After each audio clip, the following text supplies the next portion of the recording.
Dans la suite de cette série de vidéos, nous allons voir comment l'islam n'est que l'héritage d'une hérésie juive qui a été plus tard élaborée et arabisée en Irak par les exégètes perses, comme Ibn Hisham, Tabari, Muslim, Al-Bukhari, etc. Et ce pour légitimer le pouvoir des califes abbassides.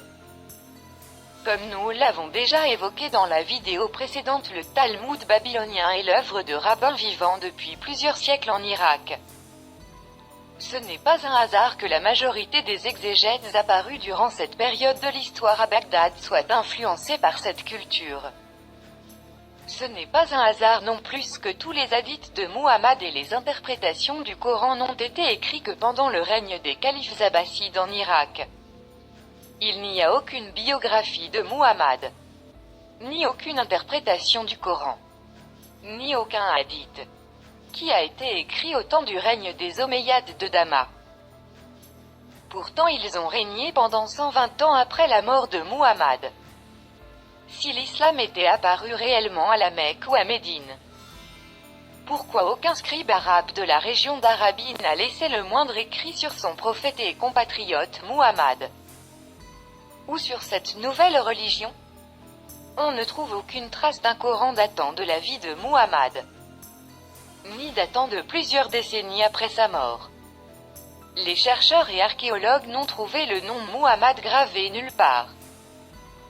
Pire encore, ni le nom de Muhammad, ni le nom Islam. Ils ne sont gravés sur aucune tombe, ni dans aucune mosquée de la région d'Arabie, ni dans les cités voisines supposées conquises par les musulmans. Il n'est plus à démontrer pour les chercheurs que le prophète Muhammad, ses hadiths, sa vie, ont été inventés bien plus tard et bien loin de l'Arabie. La raison de la construction de l'islam par les Abbassides. Ce n'est qu'à la fin du 8e siècle que les califes abbassides, nouveaux maîtres de ce grand empire et pour légitimer leur pouvoir, se sont identifiés comme descendants d'Abbas, l'oncle paternel d'un prophète, Muhammad, et en même temps se sont appropriés une nouvelle religion. Pour cette dynastie venue d'Iran et régnant en Irak sur un empire en majorité peuplé de juifs et de chrétiens, il lui fallait un pouvoir durable qui tire sa légitimité d'une descendance prophétique et qui soit adossé à des textes sacrés. Pour se démarquer des juifs et des chrétiens, il fallait un prophète arabe pour lui imputer les textes religieux et le lectionnaire liturgique hérité des judéo-nazaréens et s'approprier un livre religieux qui va devenir le Coran. Une fois ce personnage créé, ce sera à lui d'avoir le mérite de la prétendue révélation divine et le Coran. Ainsi le mérite des juifs nazaréens, maîtres en religion des Sarrasins, qui est la première appellation des tribus arabes, dont faisait partie Muhammad et sa tribu. Ce mérite sera progressivement effacé de la mémoire collective. Et on fera comprendre aux futurs musulmans que l'appellation « les Nasara » nazaréens du Coran signifie les chrétiens. Comme on le sait, Muhammad est curieusement un prophète qui n'a jamais expliqué son prétendu message, c'est-à-dire le Coran, et ne l'a même pas rassemblé en un livre. Ces nouveaux nazaréens vont se faire appeler progressivement les musulmans. L'islam, qui se prétend une religion à part entière, n'est en fait que l'hérésie d'une hérésie. Mais bien qu'il soit la compilation de plusieurs croyances et traditions, l'islam regorge à 90% de judaïsme. Le judaïsme et les traditions et lois juives sont partout dans la vie du musulman. C'est pour cela que les religieux musulmans durant des siècles ont diabolisé le judaïsme mais aussi le christianisme par crainte que les yeux ne s'ouvrent sur des textes antérieurs et découvrir que l'islam n'est qu'une mauvaise imitation des sources. Poursuivons avec le Coran et ses versets talmudiques et midrashiques. L'histoire du corbeau qui apprend à Caïn comment enterrer son frère mort. Cette histoire a été copiée sur la tradition juive Midrash Tanhuma Bereshit 10. Pire que de Rabbi Eliezer 21. Dans la sourate 5 à Al-Maïda, la table servie, verset 31. Puis, Allah envoya un corbeau qui se mit à gratter la terre pour lui montrer comment ensevelir le cadavre de son frère. Il dit, « Malheur à moi, suis-je incapable d'être comme ce corbeau à même d'ensevelir le cadavre de mon frère ?» Il devint alors du nombre de ceux que ronge le remords. Légende juive à propos du patriarche Abraham.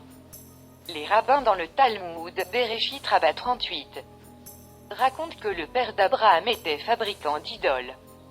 Abraham, chargé de garder la boutique, était monothéiste, mit en pièces les idoles à coups de gourdin. Puis il plaça le gourdin dans les restes de la plus grande idole. Abraham prétendit que la plus grande idole avait fracassé les autres. Il s'ensuivit un grand désaccord avec son père et les habitants de sa cité. Cette légende juive est copiée intégralement dans le Coran dans la sourate 21 à l'Anbiya, les prophètes, versets 62 à 67. Alors ils dirent, « Est-ce toi qui as fait cela à nos divinités, Abraham ?» Il dit, « C'est la plus grande d'entre elles que voici qui l'a fait.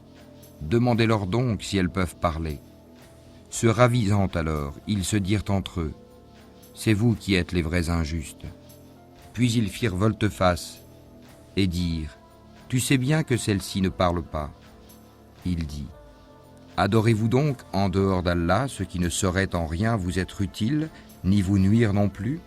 Fi de vous et de ce que vous adorez en dehors d'Allah. Ne raisonnez-vous pas ?»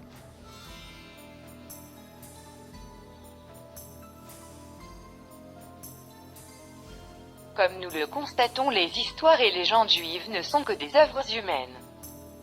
Comment se sont-elles retrouvées dans le Coran? Comment peuvent-elles devenir des paroles divines plus tard, alors qu'elles étaient déjà des siècles avant l'islam répandu en tant que légende parmi la communauté juive? Les Juifs eux-mêmes reconnaissent que ces histoires ne sont pas des révélations divines mais seulement font partie de la tradition juive. Légende sur le roi Salomon. C'est une légende qui raconte l'histoire de Salomon et la reine de Saba et qu'on retrouve dans le Coran comme parole d'Allah et histoire véridique. Targum Sheni, deuxième paraphrase araméenne du livre d'Esther. 1, 2 et 3.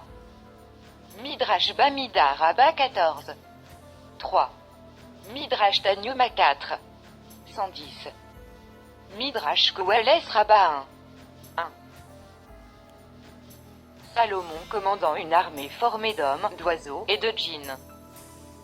Il envoie la huppe faire une reconnaissance au pays de Saba. À la suite de quoi la reine de Saba vient rendre visite à Salomon, qui la fait traverser une pièce d'allée de cristal. La reine croit voir de l'eau et relève sa robe pour ne pas la mouiller. Salomon a pu voir aussi si oui ou non elle a des jambes de chèvre. Puis il passa en revue les oiseaux et dit, « Pourquoi ne vois-je pas la huppe? Est-elle parmi les absents? Je la châtierai sévèrement, ou je l'égorgerai, ou bien elle m'apportera un argument explicite. » Mais elle n'était restée absente que peu de temps et dit, « J'ai appris ce que tu n'as point appris, et je te rapporte de Saba une nouvelle sûre. » Quand elle fut venue, on lui dit, « Est-ce que ton trône est ainsi? » Elle dit, « C'est comme s'il l'était. » Salomon dit, « Le savoir nous a été donné avant elle, et nous étions déjà soumis. Or, ce qu'elle adorait en dehors d'Allah l'empêchait d'être croyante, car elle faisait partie d'un peuple mécréant. On lui dit, « Entre dans le palais. » Puis, quand elle le vit, elle le prit pour de l'eau profonde, et elle se découvrit les jambes.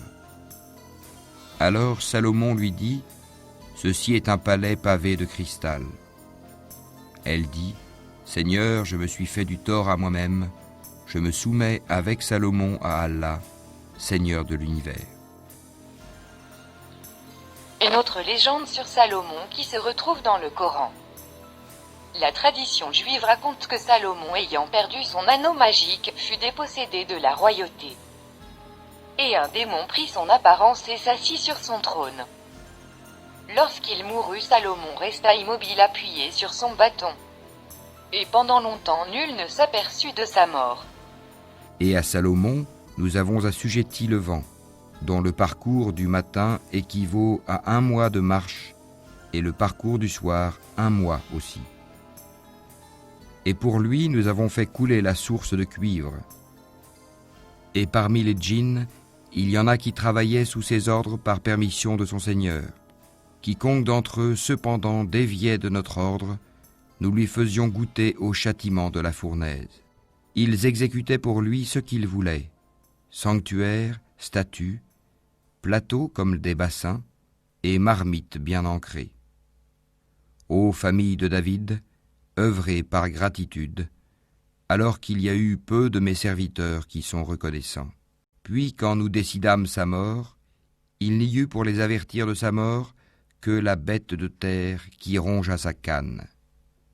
Puis lorsqu'il s'écroula, il apparut de toute évidence aux djinns que s'ils savaient vraiment l'inconnu, ils ne seraient pas restés dans le supplice humiliant de la servitude.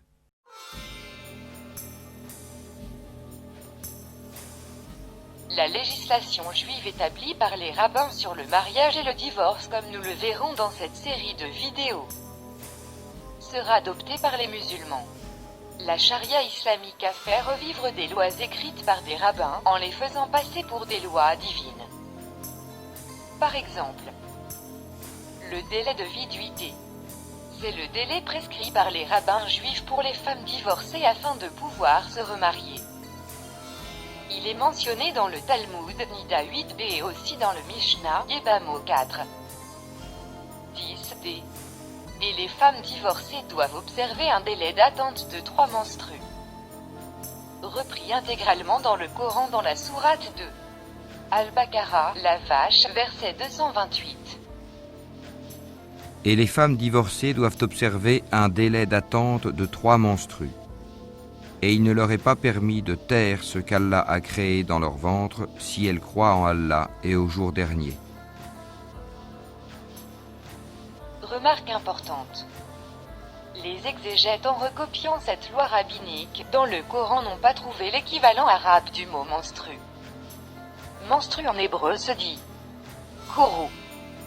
Ils ont préféré conserver ce mot hébreu dans le texte coranique alors qu'il est inexistant dans le vocabulaire arabe avant le Coran. Allah serait-il à court de vocabulaire au point d'emprunter des mots au langage des rabbins? Malheureusement, l'islam, en attribuant à Allah des lois anciennes, fait revivre des lois rabbiniques que les juifs eux-mêmes ont délaissées et reconnaissent que ce ne sont que des efforts et des interprétations humaines révolues. Nous continuerons à exposer dans la 3e vidéo de cette série les versets coraniques empruntés au Talmud et au Midrash.